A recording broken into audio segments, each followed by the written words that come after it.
आज बीए प्रथम वर्ष के विद्यार्थी मध्यकालीन काव्य कुंज की पुस्तक को प्रारंभ करेंगे। हमारे पाठ्यक्रम में सबसे पहला कवि, जिनका नाम कबीर दास है, आज हम कबीर दास के जीवन परिचय को और उनकी साहित्यिक विशेषताओं को करेंगे।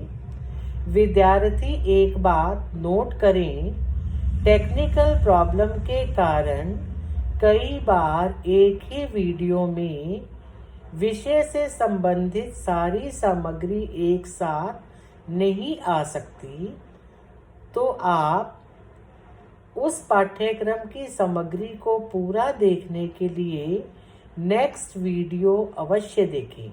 यानी आज हम जैसे कबीर दास का जीवन परिचय या साहित्यिक परिचय वाला प्रश्न करेंगे, तो हमें इस वीडियो को 2 भागों में बांटना पड़ेगा, ताकि हमारे को इस वीडियो को आप तक पहुंचाने में किसी तरह की कठिनाई ना आए।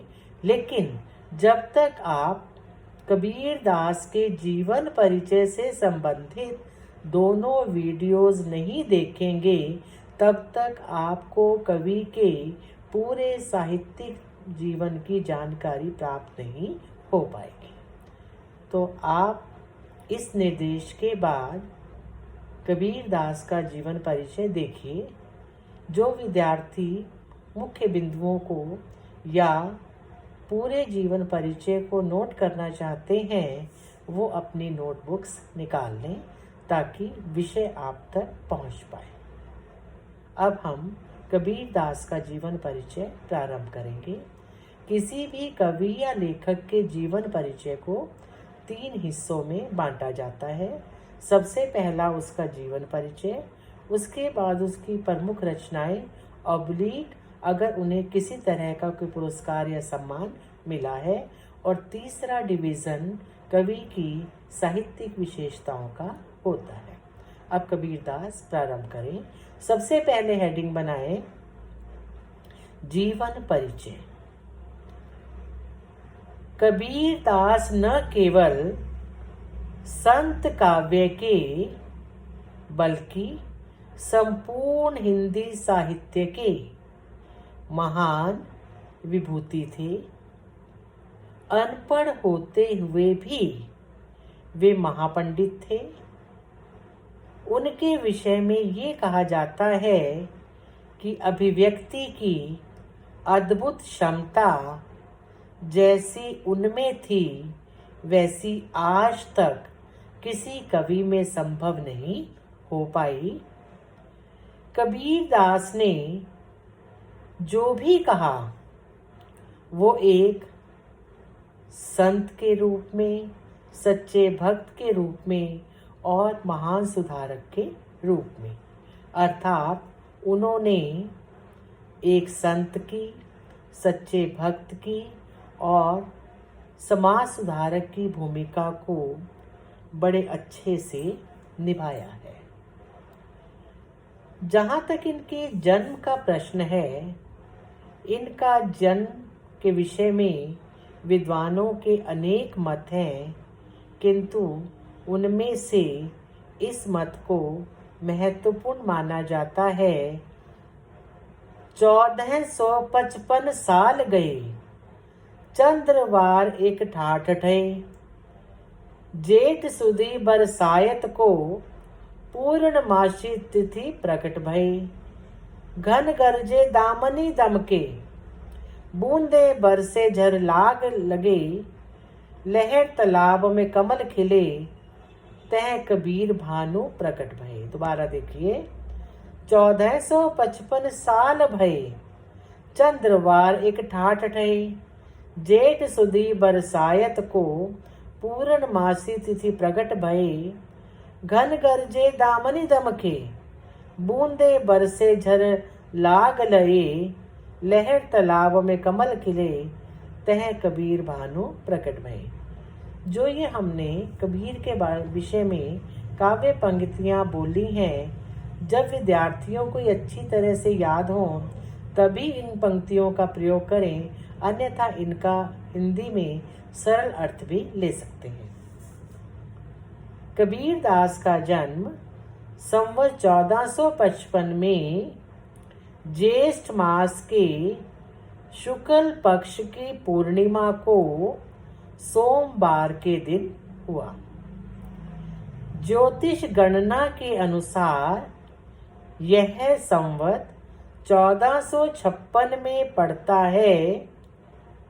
आचार्य शुक्ल, द्विवेदी आदि विद्वान 1456 को कबीर दास का जन्म वर्ष मानते हैं, लेकिन इंडियन क्रोनोलॉजी के आधार पर इनका जन्म 1455 में ही स्वीकार किया गया है।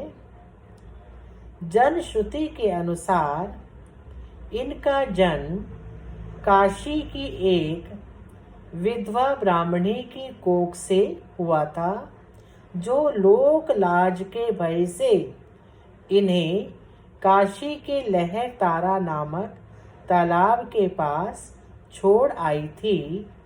नीरू और नीमा नामक एक जुलाहा दंपत्ति ने इनका पालन पोषण किया।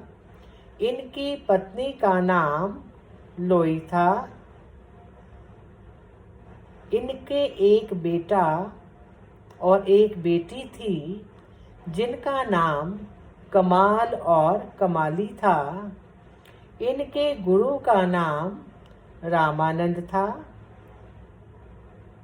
120 वर्ष की आयु में संवत 1575 में मगहर में कबीर दास का देहांत हो गया।